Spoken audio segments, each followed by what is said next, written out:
Ginatutukan na sa Philippine National Police ang pagpaundang sa pagkaylap sa tanang illegal electronic sabong kun isabong sa mga lugar sa Pilipinas isip pagtuman sa gipakanaog nga kamanduan ni Department of the Interior and Local Government Secretary Anthony Benjamin Benhur Abalos Jr. sa mga regional directors undangon ang isabong sa ilang tagsa-tagsa ka mga area of responsibility kun AOR. Nagmando na sab sa kapulisan si PNP Chief Police General Benjamin Acorda Jr. nga ipadayon og mas pakusgan pa ang monitoring ug intelligence gathering aron masiguro nga dili maka-operate ug balik ang isabong activities sa nasud.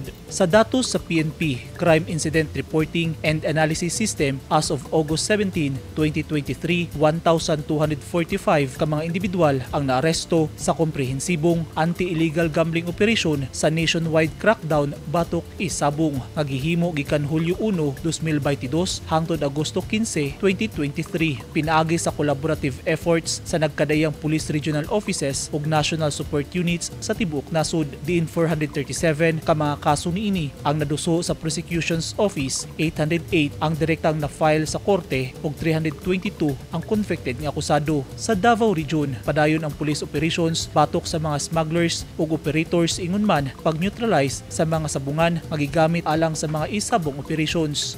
Kanang sa isabong ma'am, previously nanatay mga instructions sana from the higher headquarters ma'am na to stop yung mga PNP personnel natin na nabuang gani ma'am anang isabong kay nanay mga pamilya nga na problema ana kay nabuang nalagi sila aning isabong ma'am. So ang ato ang city director gi-instruction ng ato ang mga stations commanders nga i-monitor ang ilang mga kanya-kanyang personnel po ma'am nga na noted nga ni-appeal aning isabong po ma'am.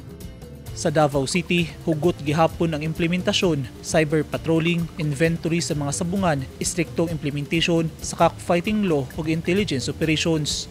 Ang sanction ana ma'am is ipatawag ilahang attention po ma'am no, ipatawag sa office sa ato ang city director, then after ana ma'am kung unsay among iano sa city ma'am ni city director, filean sila og kaso ma'am administrative or any other ano po ma'am sa penalties po kung anong ni patuloy gihapon sila og appeal aning isabong po ma'am despite sa instructions sa ato ang higher headquarters po ma'am from the regional director po ma'am.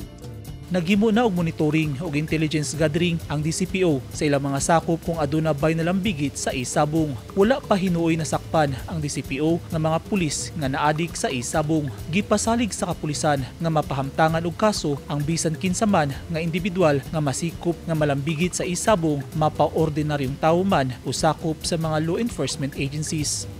Eugene Hinutan, Newsline Philippines, Davao Region. Stay safe.